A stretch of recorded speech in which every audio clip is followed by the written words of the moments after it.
Hey guys, and in this video I'll show you how to bring back Google Assistant on your Samsung Galaxy Watch 7. Let's get started. So, if you accidentally deleted Google Assistant, you can easily bring it back, and let me show you how.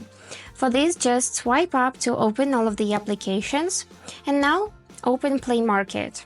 And if you just type in the search bar Google Assistant, as you can see, you will not find it. So, what to do in this case? For this, we just need to swipe down to see the settings. And now scroll a little bit to go in the About tab and tap this option to update Play Store. And now just go back, and here you need to choose Manage Apps. And here is your Google Assistant. So just select Update All and wait till it will be installed again. And here it is. Now it is installed. We can tap it and just tap option to open.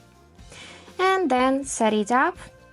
And now you can also see it in the list of applications. Just scroll down and here it is. This is your Google Assistant. So that's it. Hope this video was useful for you and thank you so much for watching.